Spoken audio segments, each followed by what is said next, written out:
こんにちは、なおです。12月の買ってみた後編、早速やっていきたいと思います。まず最初に登場するのは、先日のタガネの研磨の動画でも登場したダイヤモンドプレートです。動画では400番と800番、あと3000番を使用していたんですが、視聴者さんに1500番も使った方がいいよというアドバイスをいただいたので購入しました。これはね、次回研磨するときに早速使ってみたいと思います。はい、続きまして、これは普通のハサミですね。なんかね、切れ味3倍って書いてあるんですが、残念ながら赤はありませんでした。これも Amazon で購入したんですが、なんかね、汚れてるような汚れてないような、気のせいかな。これマスキングテープなどをカットしても刃にテープがひっつきにくい構造になっているみたいです。前にテフロン加工のハサミを使ってたんですが、あれって剥がれてきちゃうんですよね。はい、続いてちょっと気になっていた商品を購入しました。これはガラス製のカッターマットですね。マスキングテープをデザインナイフで切り出すときに便利かなと思って購入しました。構造的にはただのガラスの板の裏にマス目の入ったシールを貼ってあるような感じです。ただこれ中華製の割には値段が2000円近くするんですよね。基本ただのガラス板なんでね、ちょっと高いんじゃないかなというふうに感じます。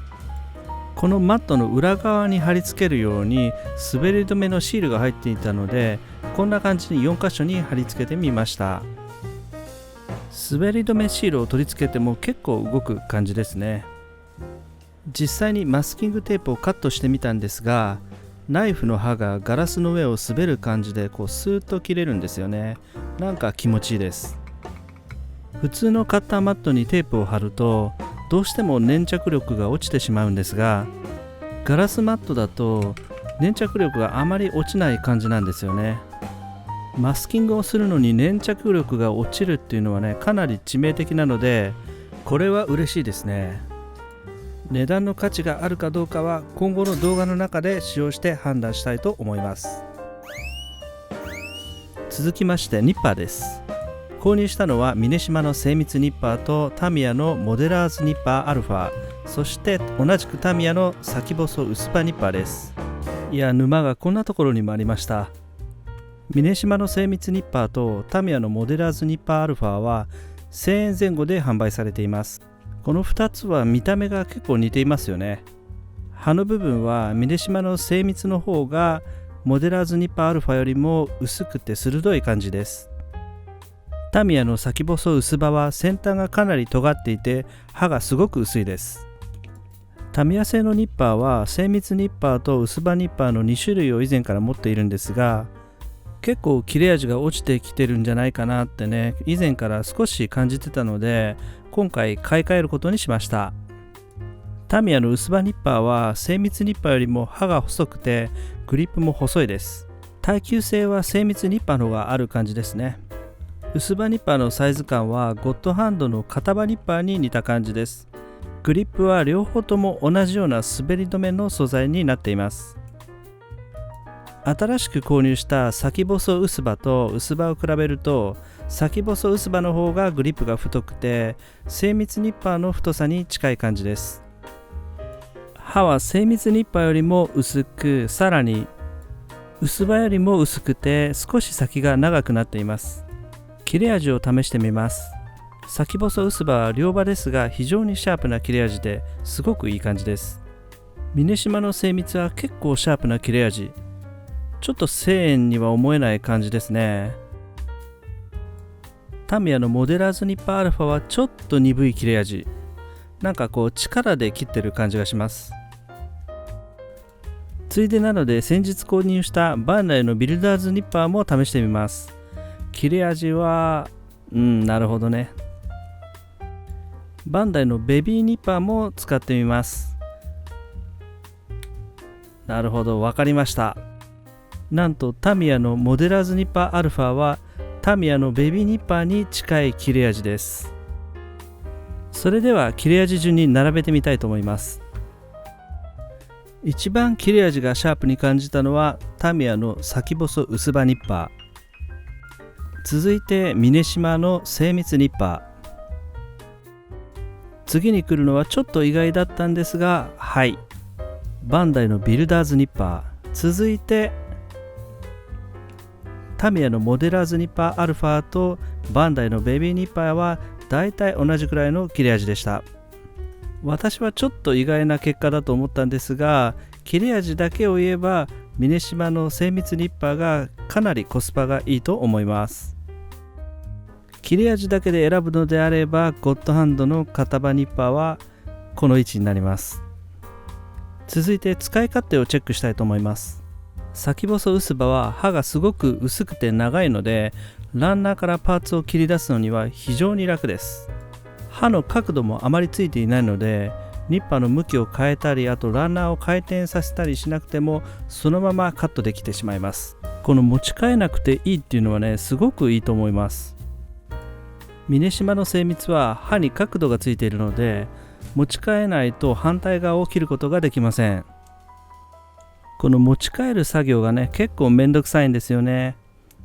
ただ持ち替えてしまえば切れ味は抜群です。タミヤのモデラーズアルファは明らかに刃が太いですよね。スペースが広ければギリギリ入る感じなんですが、狭いところだとちょっと切るのが難しいかもしれません。これはちょっと厳しいかな。刃の厚みなんですが、先細薄刃が真ん中あたりがだいたい 1.3 ミリくらいで、先端にかけてさらに細くなっていきます。ミネシマの精密が約2ミリで、タミヤのモデラーズニッパーアルファは約 2.5 ミリでした。まとめです。タミヤのモデラーズアルファは切れ味はいまいちなんですが、刃が太くて耐久性がありそうです。ただゲートカットにはちょっと向いてない感じがします。ミネシマの精密は価格の割に切れ味がいいです。刃は少し太めですが、これは結構おすすめですね。タミヤの先細薄刃はゲートカット性能、あと切れ味ともに素晴らしいです。薄刃よりも耐久性はありそうですが、刃の先がかなり細いので油断は禁物です。いやー、ニッパースタンドが埋まってきたので新しいのを買わないとダメかな。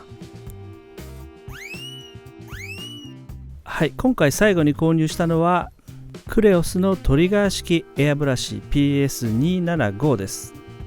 このエアブラシのレビューは来月の買ってみたで行いますので、そちらもぜひチェックしてみてください。このエアブラシ単体では使うことができなくて、これ以外にも関連商品をいくつか購入しました。はい、というわけで最終的に今回の出費はこんな感じになりました。今月の買ってみたはここまでになります。続いてあのコーナー行ってみたいと思います。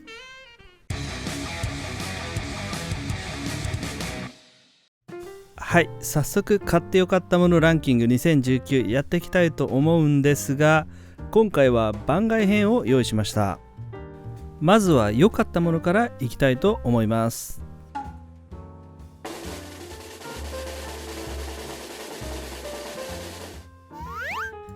はい、番外編良かったものはヘッドルーペですね。これは正確に言うとカムさんにいただいたものなので買ってはいないんですが、現在制作中の RG ニューガンダムの制作に非常に活躍してくれているので紹介しました。 RG ニューガンダムは面構成がすごく複雑で、下手をすると面が崩れてしまいそうだったので、これを装着して慎重に作業を行いました。続きまして買って失敗したものを言ってみたいと思います。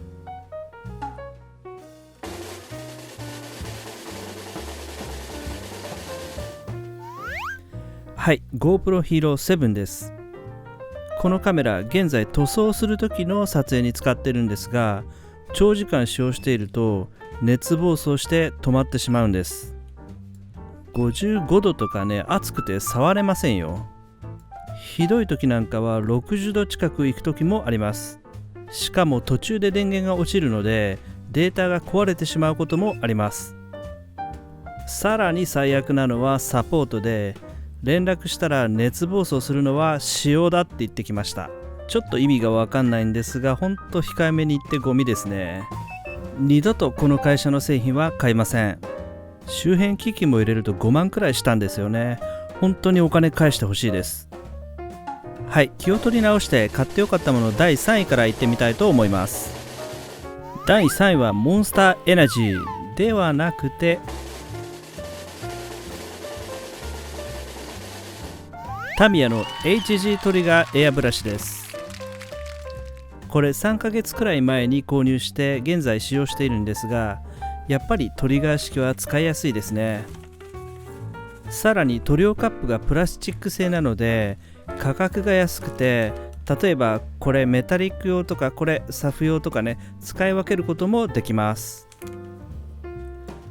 あとカップが大きくなっても軽いのがいいですね。長時間塗装していても比較的手が疲れません。今月はクレオスの同じ 0.3mm のトリガータイプのエアブラシを購入したので、来月の買ってみたで比較をしてみたいと思います。続きまして第2位いってみたいと思います。オルファのリミテッド AK アートナイフです。黄色のタイプはグリップがプラスチック製なんですが、これはアルミ製になっています。黄色と比べてかなり重たいんですが、私は重い方が好きなので結構気に入っています。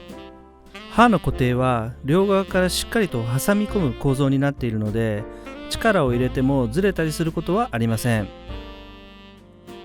黄色に比べて値段は少し高いんですが、重たいのが好きだっていう方は一度試してみてはどうかなと思います。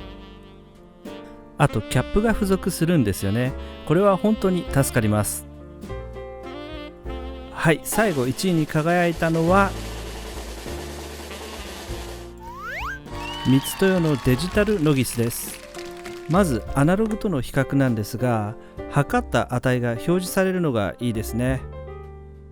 細かい値を読み取らなくていいし、読み間違いもなくなります。さらに三つ豊は計測機器の会社なのでちゃんとした商品です。同じものを何回測っても同じ値が表示されます。これが大事なんですよね。動作もスムーズでサムローラーも非常に滑らかです。値段は少し高いんですが、値段以上の価値があると私は思います。というわけで買ってよかったもの2019はこんな感じになりましたが、いかがでしたでしょうか。去年から今年にかけて結構工具類揃ってきた感じはあるんですが、まだまだ気になる商品がたくさんあるので、来年も買って試してみたいと思います。この動画が今年最後の動画になると思うんですが、今年1年動画を見ていただいて本当にありがとうございました。来年もさらにパワーアップして頑張っていきますので、どうぞよろしくお願いします。最後まで動画を見ていただきどうもありがとうございました。それでは皆さん、良いお年を。